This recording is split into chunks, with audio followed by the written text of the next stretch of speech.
দর্শক, স্বাগত সবাইকে আমাদের প্রতি রাতের নিয়মিত টক শো। এই সময় আমি জহিরুল আলম আপনাদের সঙ্গে আছি। প্রিয় দর্শক, ঐতিহাসিক 7ই জুন 6 দফা দিবস পালিত হয়েছে। বঙ্গবন্ধু শেখ মুজিবুর রহমান ঘোষিত ঐতিহাসিক 6 দফা আন্দোলনের গুরুত্বপূর্ণ অধ্যায়ের সূচনা হয়েছিল সেই 1966 সালের এই দিনে। তৎকালীন পশ্চিম পাকিস্তানি শাসক গোষ্ঠীর শোষণ ও বৈষম্য নীতির বিরুদ্ধে বঙ্গবন্ধু 1966 সালের 5ই ফেব্রুয়ারি লাহোরে ঐতিহাসিক 6 দফা প্রস্তাব পেশ করেছিলেন। 6 দফা দাবি আদায়ের লক্ষ্যে 1966 সালের 7ই জুন আওয়ামী লীগের ডাকে পূর্ব বাংলায় হরতাল হয়েছিল এবং সেই হরতাল চলাকালে পুলিশ ও ইপিআরডিরস্ত মানুষের উপরে গুলি চালায় এবং তখন ঢাকা এবং চট্টগ্রাম নারায়ণগঞ্জে মনু মিয়া, মুজিবুল হক সহ অনেকেই শহীদ হয়েছিলেন। গ্রেপ্তার হয়েছিলেন হাজার হাজার মানুষ। সেদিন কারফিউ জারি করা হয়েছিল। ঐতিহাসিক এই দিনটি এবং 6 দফার বিষয় নিয়ে আলাপ করব, সমসাময়িক অন্যান্য বিষয় যদি সময় থাকে আলাপ করব। আজ আমাদের অতিথি প্রফেসর ডক্টর সৈয়দ আনোয়ার হোসেন। স্বাগত আপনাকে স্যার। স্যার, 6 দফা তাৎপর্য আমরা সবসময় আলোচনা করে আসছি, এর প্রাসঙ্গিকতা এবং সেই দিনের সেই চিন্তা বঙ্গবন্ধু শেখ মুজিবুর রহমানের এবং পরবর্তী সময়ের যে এই ধারাবাহিকতা সম্পর্কে আপনার আজকে যদি আপনি রিফ্লেক্ট করেন সেই সময়টাকে, তাহলে আপনি কিভাবে বিশ্লেষণ করবেন? 6 দফা যা বলা আছে তা নিয়ে আমরা হরহামেশা কথা বলি, কিন্তু তা কেন বলা হলো, কিভাবে বলা হলো, সেইটি কিন্তু আমরা খুব একটা আলোচনায় আনি না আর কি। কিন্তু যেহেতু আমি ইতিহাসের নগণ্য ছাত্র, সেই কারণেই আমি সবসময় সব ঘটনার পশ্চাৎভূমিটি অনুসন্ধান করতে বাধ্য। কেন এলো 6 দফা, কিভাবে এলো, এটা একটু বলে নেই। আমার কাছে মনে হয়েছে যে 6 দফা বাঙালির রাষ্ট্রচিন্তার সবচাইতে ভালো বহিঃপ্রকাশ। অত্যন্ত সুচিন্তিত, সুপরিকল্পিত একটি নকশা, যার লক্ষ্য ছিল পাকিস্তান রাষ্ট্র কাঠামোকে গণতন্ত্রায়ন করা। তো এই গণতন্ত্রায়ন করতে গিয়ে এককেন্দ্রিক রাষ্ট্র থেকে যুক্তরাষ্ট্রীয় ব্যবস্থায় প্রত্যাবর্তন করবার কথা ছিল। প্রত্যাবর্তন কথাটা এই জন্য বলছি যে 1940-এর লাহোর প্রস্তাবে রাজনৈতিক দিক থেকে যে রাষ্ট্র কাঠামোর কথা বলা ছিল তা এ ধরনের যুক্তরাষ্ট্রীয় হবার কথা ছিল। কারণ ওখানে বলা ছিল স্টেটস, অসংখ্য রাষ্ট্র, একাধিক রাষ্ট্র, অসংখ্য না একাধিক। কিন্তু 46-এর মুসলিম লীগের সম্মেলনে দিল্লিতে মোহাম্মদ আলী জিন্নাহ স্টেটসটাকে করে ফেললেন স্টেট। তো কাজেই লাহোর প্রস্তাবের বিকৃতি হয়ে গেল দিল্লি সম্মেলনের প্রস্তাব এবং তার ভিত্তিতে পাকিস্তান ওইভাবে গঠিত হলো। সেই জন্য আমি বলছি প্রত্যাবর্তন করবার একটা প্রস্তাবনা ছিল যুক্তরাষ্ট্রীয় কাঠামো, এবং সেখানে রাষ্ট্রের অঙ্গরাজ্য, স্টেটসের বাংলা বলছি অঙ্গরাজ্য, তাদের হাতেই সব ক্ষমতা থাকবে। কেন্দ্রের হাতে থাকবে প্রতিরক্ষা এবং পররাষ্ট্রনীতি, এই দুটো প্রধান, আর সব অঙ্গরাজ্যের হাতে থাকবে। তো এই জন্য বলছি গণতন্ত্র, এবং একই সঙ্গে ওই সময় পূর্ব পাকিস্তানের যে স্বায়ত্ত শাসনের ব্যাপারটি তা একটু পরিমাণে বেশি বলা হয়েছিল, এই জন্যে যে নৌবাহিনীর সদর দপ্তর যৌক্তিক কারণেই পূর্ব বাংলায় আনবার প্রস্তাবনা ছিল চট্টগ্রামে। কারণ চট্টগ্রাম করাচির চেয়ে বড় এবং ইতিহাস খ্যাত একটি বন্দর, সেখানে নৌবাহিনীর সদর দপ্তর হতে হবে। তো এই যে কথাগুলো এলো, স্বায়ত্ত শাসন এবং গণতন্ত্রায়ন, যাকে আমাদের বাঁচার দাবি বলা হয়েছে, মুক্তি সনদ, মুক্তি বলতে সামগ্রিক মুক্তি নয় এখানে, যেটা আমরা এতদিন পরে 50 বছর পরে ফিরে যদি তাকাই, অন্তত রাজনৈতিক মুক্তির সূচনা করেছিল, এবং রাজনৈতিক মুক্তির মধ্য দিয়ে অর্থনৈতিক মুক্তি ইত্যাদি আসবে এমন একটা পরিকল্পনা ছিল। তার তথ্য প্রমাণ কিন্তু হাজির আছে, একটু পরেই বলবো। প্রথমত এই যে পটভূমির কথা, কিভাবে কেন এলো। 40-এর লাহোর প্রস্তাবে স্টেটসের কথা ছিল, সেটা হলো না, আমি বললাম। আবার 46-এ যে ঔপনিবেশিক সরকারের দেয়া মন্ত্রী মিশন পরিকল্পনা, সেখানেও কিন্তু গোটা উপমহাদেশকে 3 ধরনের প্রদেশ নিয়ে গঠিত করবার কথা ছিল, যুক্তরাষ্ট্রের কাঠামো, এবং সেখানে অঙ্গরাজ্য সমূহের হাতে ক্ষমতা থাকতো ইত্যাদি ইত্যাদি। তো সেখান থেকে কিছুটা উৎস খুঁজে পাই আমি। 1949-এ আওয়ামী লীগ 23শে জুন যখন প্রতিষ্ঠিত হলো আওয়ামী লীগের 42 দফা দাবি, যা তাদের পার্টি ম্যানিফেস্টো হিসেবে প্রচারিত হয়েছিল, সেখানে স্বায়ত্তশাসনের কথা আছে এবং সেখানে রাষ্ট্রভাষা বাংলার কথা আছে। তারপরে ধরুন 1953-তে এসে শেরে বাংলা একে ফজলুল হক, যিনি লাহোর প্রস্তাবের রচনাকারী ছিলেন এবং উপস্থাপনকারীও বটে, তিনি বললেন, leave East Pakistan to work out its own destiny. পূর্ব পাকিস্তানকে তার ভবিষ্যৎ গড়ে নিতে নিজের হাতে গড়বার সুযোগ, অত্যন্ত স্পষ্ট ভাষায়। কারণ তিনি দেখলেন যে লাহোর প্রস্তাব এখানে নেই, এখানে বাস্তবায়িত হয়নি। 54-তে এসে আমাদের যে যুক্তফ্রন্টের 21 দফা আমরা জানি, তখন আমার বয়স খুবই কম, কিন্তু স্মৃতিতে ভাসে যে 21 দফা ভিত্তিক কেমন একটা রাজনৈতিক প্রচারণা শুরু হয়েছিল। সেখানেও স্বায়ত্তশাসন, সেখানেও রাষ্ট্রভাষা বাংলা মূলত আর কি। তো এরপরে 64-তে এসে দেখছি যে আওয়ামী লীগের একটা 11 দফা কর্মসূচি প্রণীত হয়েছিল, সেখানেও স্বায়ত্তশাসন। আর 1965-তে পাক ভারত যুদ্ধের পর যখন দেখা গেল যে তৎকালীন পূর্ব পাকিস্তান সামরিক দিক থেকে প্রায় অরক্ষিত, জি, তখন পূর্ব পাকিস্তানের একটা রাজনৈতিক প্রক্রিয়া হয়েছিল দারুণ, এবং সেই প্রক্রিয়ার প্রতিনিধিত্বকারী মন্তব্য ছিল শেখ মুজিবুর রহমানের। তখনও তিনি বঙ্গবন্ধু হননি। তিনি বলেছিলেন যে পূর্ব পাকিস্তানের ভবিষ্যৎ নিয়ে নতুন করে ভাবতে হবে। কথাটা ভাবিয়েছিল অনেককেই। তৎকালীন ইত্তেফাকে বেশ বড় করে সংবাদটি ছাপা হয়েছিল, মন্তব্যটি। তো এই নতুন ভাবনার বহিঃপ্রকাশ আমরা দেখছি 6 দফার মধ্যে। আমি এতক্ষণ যা বললাম তাতে 6 দফা রাজনৈতিক প্রেক্ষাপট বললাম, কিন্তু এর তো অর্থনৈতিক প্রেক্ষাপট আছে, কারণ 6 দফা 4টি দফায় অর্থনৈতিক। এটা একটা শোষণ বঞ্চনার বিরুদ্ধে, বৈষম্যের বিরুদ্ধেই তো একটা। আমরা দেখি যে 1954-54 দিকে একটি সেমিনারে বাঙালি অর্থনীতিবিদ ডক্টর সাদেক, তিনি 2 অর্থনীতির কথা বলেছিলেন 2 প্রদেশের জন্য। এবং 60-এর দশকে আমাদের অত্যন্ত নমস্য যারা অর্থনীতি অধ্যাপক আনিসুর রহমান, অধ্যাপক রেহমান সাবান, মোশাররফ হোসেন, এদের মতো মানুষেরা সবসময় এরা এই 2 অর্থনীতি এবং 2 প্রদেশের অর্থনীতির স্বতন্ত্র গঠন কাঠামো ইত্যাদি নিয়ে তারা বলতে শুরু করলেন, লিখতে শুরু করলেন। তো আমরা দেখি যে এই কথাগুলো প্রতিফলন কিন্তু অর্থনৈতিক প্রসঙ্গের ক্ষেত্রে যথেষ্ট রয়ে গেছে।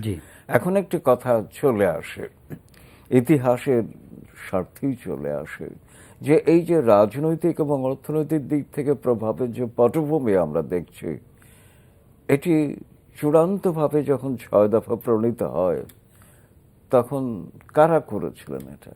বঙ্গবন্ধুকে নিজে করেছিলেন না তার সহযোগী ছিলেন? নিশ্চয়ই তাকে কেউ সহযোগিতা করেছেন, তিনি পড়েছেন, বুঝেছেন, সবই আছে, কারণ চূড়ান্ত মতটি তো তার। তো সেই তথ্য কিন্তু আমরা পাই না যে কিভাবে হলো। তবে ইতিহাসের দায় হচ্ছে এইটুকুই যে 6 দফা মানে এটা শেখ মুজিবের দায়। শেখ মুজিব পরে যিনি বঙ্গবন্ধু হয়েছিলেন, জীবনে 2টো বড় দান করে গেছেন বাঙালিকে, 2টো দান। একটি হচ্ছে 6 দফা, আর একটি হচ্ছে বাংলাদেশ রাষ্ট্রকে হয়ে ওঠাকে অবশ্যম্ভাবী করে তোলা আর কি। তো এই দুটো 6 দফা এদিক থেকে পটভূমিগত আর কি। আরো অনেক কথা আছে। আমরা আরেকটু আলাপ করবো এই বিষয় নিয়ে। তার আগে সৈয়দ আবুল মকসুদ স্যার একটা লেখা লিখেছিলেন, সেখানে এটার মানে মূল কৃতিত্ব এবং এটার যে পুরোধা এটা যে চ্যাম্পিয়ন অফ 6 পয়েন্টস, সেটা বঙ্গবন্ধুর কথাই বলা হয়েছে। বঙ্গবন্ধুর কথাই বলা হয়েছে। স্যার, এখানে ওই সৈয়দ আবুল মকসুদ সাহেবের কথা বলছিলাম, তো উনি শেষে একটা কমেন্ট লিখেছেন, আপনার মতামত চাইবে। উনি বললেন যে 6 দফা না দিলে, আজকের একটা পত্রিকায় উনি লিখেছেন যে না দিলে বঙ্গবন্ধু ও তার দলের নেতাদের উপর নির্যাতন নেমে আসতো না, সরকার আগরতলা মামলাও হয়তো ফেদে বসতো না, 70-এর নির্বাচনে আওয়ামী লীগের ম্যান্ডেটও ওরকম হতো না। তারপরের ইতিহাস সবারই জানা। শ্রেণী বিভক্ত সমাজে শহীদেরও শ্রেণী চরিত্র থাকে। 7ই জুন যারা স্বাধিকারের জন্য আত্মাহুতি দিয়েছিলেন তাদের বংশধররা আজকে কোথায় আছেন জানি না, রাষ্ট্রও জানে না। তারপর উনি বলেছেন 6 দফার প্রণেতা বঙ্গবন্ধু ও 7 জনের শহীদদের স্মৃতির প্রতি গভীর শ্রদ্ধা জানিয়েছেন। তো এখানে দুটো বিষয়, একটি হচ্ছে যে বঙ্গবন্ধুর সেই একটা ওপেনিং, এই 6দফার মধ্য দিয়ে আপনি বলেন স্বাধিকার এবং তার পরবর্তীকালে যে আমাদের স্বাধীন সার্বভৌম বাংলাদেশের প্রতিষ্ঠা, সেটার একটা ধারাবাহিকতা এখান থেকে। আরেকটা বিষয় হচ্ছে যে যে সমাজের শ্রেণীবিভক্ত সমাজে শহীদদেরও শ্রেণী চরিত্র থাকে, যে যারা সেদিন শহীদ হয়েছিলেন আজকে হয়তো তাদের আমরা ভুলে গেছি এবং তাদের বংশধররা কে কোথায় আছে। আপনার কি কমেন্ট? 6 দফা পটভূমি যেমন আছে, 6 দফা প্রচারেরও ইতিহাস আছে, তাৎপর্যনীয় কথা আছে, এবং 6 দফা প্রণয়নের ইতিহাস যেমন আমাদের আবুল মনসুর আহমদ যেমনটা বলেছেন, আমি তেমনটাই বলবার চেষ্টা করলাম আর কি, যেটা শেখ মুজিবেরই 6 দফা, এবং এর একটা ইতিহাস আছে।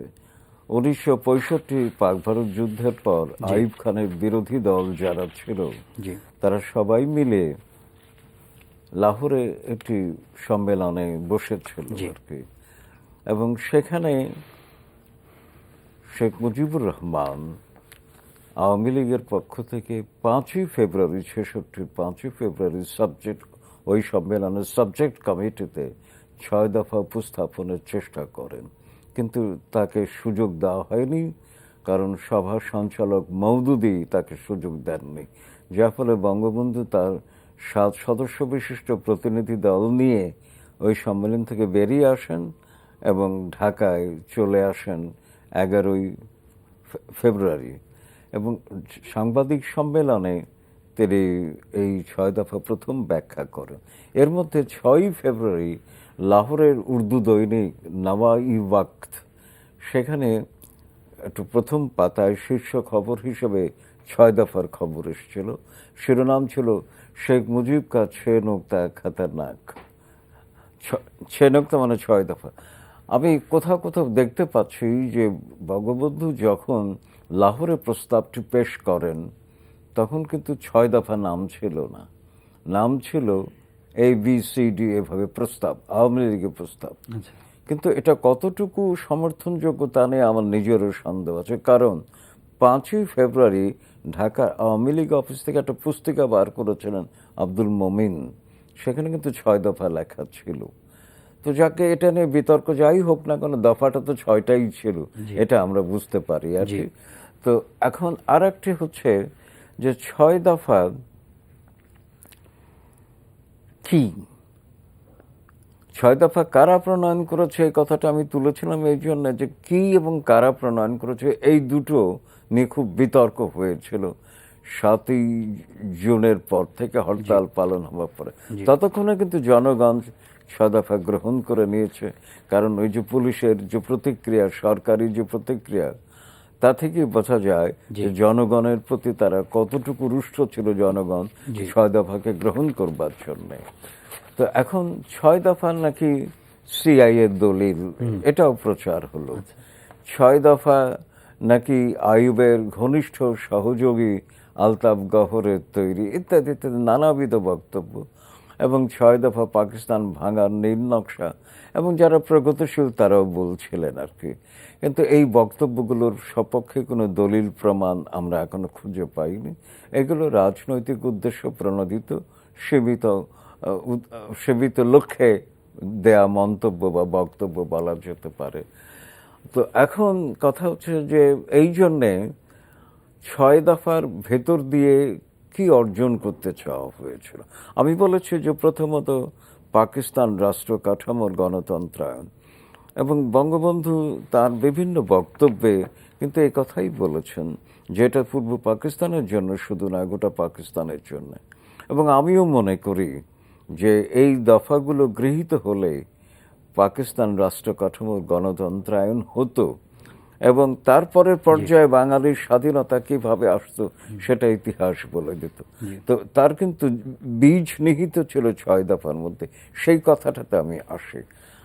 যখন এই বিতর্ক চলছে তখন অন্তত দুজন ব্যক্তি বঙ্গবন্ধুকে প্রশ্ন করেছিলেন 6 দফার নিহিতার্থ নিয়ে। একজন হচ্ছেন ছাত্রলীগের প্রথম সারির নেতা আব্দুর রাজ্জাক। বলে রাখি, আব্দুর রাজ্জাক নিউক্লিয়াসের সদস্য ছিলেন। নিউক্লিয়াস 1962-তে তৎকালীন ইকবাল হলে গঠিত হয়েছিল সিরাজুল আলম খানের নেতৃত্বে পূর্ব বাংলার স্বাধীনতার লক্ষ্যে গোপন তৎপরতা চালানোর জন্য। আর নিউক্লিয়াসকে বলাই হতো ছাত্রলীগের স্বাধীনতা গ্রুপ। তো রাজ্জাক ভাই জিজ্ঞেস করলেন বঙ্গবন্ধুকে যে আমরা যখন তরুণরা স্বাধীনতার কথা ভাবছি, পরিকল্পনা করছি, আপনি স্বায়ত্ত শাসনের কথা বললেন কেন? 6 দফা মোদ্দা কথাটাই কিন্তু স্বায়ত্ত শাসন। ওখানে আপাত দৃষ্টিতে স্বাধীনতার কথা নেই, এটা আমি স্পষ্ট করে বলছি। তো বঙ্গবন্ধু তাকে উত্তর দিয়েছিলেন, কুশলী রাজনীতিবিদ কিভাবে রাজনীতি করেন তার একটি প্রমাণ। তিনি বললেন, তোমাদের ওপারে যাওয়ার সাঁকো তৈরি করে দিলাম। অর্থাৎ স্বায়ত্ত শাসনের মধ্য দিয়েই স্বাধীনতার পথে যেতে হবে, এই কৌশলটি রাজ্জাক ভাই বুঝেছিলেন। তারপরে আর কথা বাড়াননি। এটা যেমন আমি তথ্য পেয়েছি তার কাছ থেকে, আমার নিজেরও শোনা। আর একজন প্রশ্ন করেছিলেন অধ্যাপক মুজাফর আহমেদ, ন্যাপ নেতা, যিনি এখনো বেঁচে আছেন। দুজনের সঙ্গে, বঙ্গবন্ধুর সঙ্গে তার অত্যন্ত ঘনিষ্ঠতা ছিল আর কি, বয়সে পার্থক্য কম। তিনি বলেছিলেন যে তুমি এটা দিয়ে বা আপনি এই 6 দফা দিয়ে কি বোঝাতে চান? তো বঙ্গবন্ধু বেশ হেসেই হালকা মেজাজে মেঠো বাংলায় উত্তর দিয়েছিলেন, আরে মিয়া বুঝলা না, দফা তো একটাই, একটু ঘুরাইয়া কইলাম। অধ্যাপক মুজাফর আহমদ বুঝেছেন।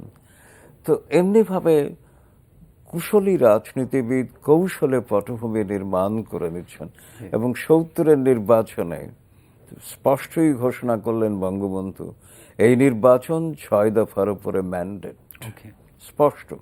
এর সঙ্গে ততদিনে যুক্ত হয়েছে 11 দফা। তো বাংলাদেশের রাজনৈতিক ইতিহাসে আমি মনে করি যে দফার একটা ভূমিকা আছে শুরু থেকে। দফাওয়ারি আন্দোলন সংগ্রাম প্রস্তাবনা। তো এই জন্য 6 দফার সঙ্গে মুক্তিযুদ্ধ পরস্পর কিভাবে সন্নিহিত, এই কথাটা কিন্তু পরোক্ষভাবে বলতে হবে আর কি। কৌশলগতভাবে সাংকেতিক অর্থে বলা হয়েছিল, যেমনটা 7ই মার্চের ভাষণে সাংকেতিক ভাষায় স্বাধীনতার কথা বলা হয়েছে। স্যার, আমরা 6 দফা নিয়ে আলাপ করলাম, একটু এই চলমান ঘটনার উপরে 2 মিনিট কথা বলে আমরা অনুষ্ঠান শেষ করব, সময় আসলে আর নেই। এর আগের অনুষ্ঠানে আপনি যখন এসেছিলেন তখন আমাদের এখানে এই যে উগ্র জঙ্গিবাদ নিয়ে আমরা আলাপ করেছিলাম এবং এটাকে কিভাবে দমন করা যায়, কিভাবে মোকাবেলা করা যায়, সেই বিষয়গুলো নিয়ে আলাপ হয়েছিল। সাম্প্রতিক সময়ে এই ধরনের হামলার ঘটনা, হত্যাকাণ্ডের ঘটনা বেশ কিছু ঘটেছে এবং সর্বসাম্প্রতিক চট্টগ্রামে একজন ঊর্ধ্বতন পুলিশ কর্মকর্তার স্ত্রী, তার নাটোরে একজন খ্রিস্ট ধর্মাবলম্বী, সর্বশেষ আজ ঝিনাইদহের একজন মন্দিরের পুরোহিত হত্যাকাণ্ড ঘটেছে গলা কেটে। আপনি স্যার এই বিষয়টিকে আপনার দৃষ্টিতে আবার একটু বিশ্লেষণ করবেন। নির্মম এবং নৃশংস এসব হত্যাকাণ্ড আমাকে খুবই মর্মাহত করে, সবার মতোই আর কি। এবং বুকের ভেতরে রক্তক্ষরণ হয়, তরতাজা একটা প্রাণ এভাবে যদি ঝরে যায় চোখের সামনে, আমরা কিছু করতে পারি না। এবং একই সঙ্গে কষ্ট লাগে যে ধর্ম কি প্রচণ্ডভাবে বিকৃত ব্যবহার হচ্ছে।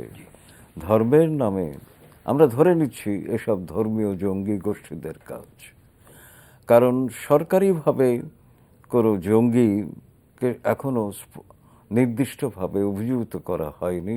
এই ব্লগার খুন বা এই ধরনের খুন হর হামেশা খ্রিস্টান হত্যা করা হচ্ছে, হিন্দু হত্যা করা হচ্ছে, মন্দির পুরোহিত, পাদ্রী সবাইকে হত্যা করা হচ্ছে।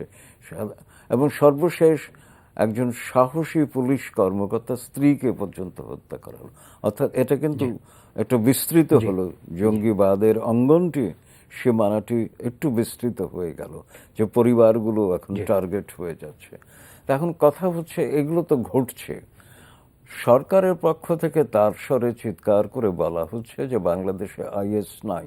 ধরে নিলাম আইএস নাই, আমি মনে করি আইএস নাই, কিন্তু আইএস যা করে তাই তো করছে আইএস সমর্থক গোষ্ঠীগুলো। সরকার কি করছে? এখনই তাদের আমার প্রশ্নটা হচ্ছে, সরকার তার সাংবিধানিক দায়িত্ব জনগণের প্রাণ এবং সম্পদের নিরাপত্তা দিতে কতটুকু সমর্থ? এখন সরকারের পক্ষ থেকে বলা আইন শৃঙ্খলা পরিস্থিতি স্বাভাবিক।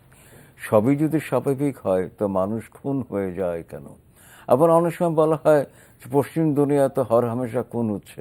আমারটা পশ্চিম দুনিয়া না, আমারটা বাংলাদেশ। এই ধরনের হর হামেশা খুনের সংখ্যা অতি সম্প্রতি বেড়ে গেছে। সরকারকে দায়িত্ব নিতে হবে, সরকারকে কাজ করতে হবে। সরকার দায়িত্ব নিলে, নেতৃত্ব দিলে তখন সমাজ আসবে। আর একটু বিপদ হয়ে গেছে বিচারহীনতার সংস্কৃতি। মানুষ খুন হয়ে যায়, খুনি ধরা পড়ে না, বিচার হয় না, দণ্ড হয় না। সাগর রুনির হত্যাকাণ্ড আজও মনে হয় সাগরেই নিমজ্জিত হয়ে আছে। ত্বকী হত্যাকাণ্ডের কোনো কুল কেনারা নাই।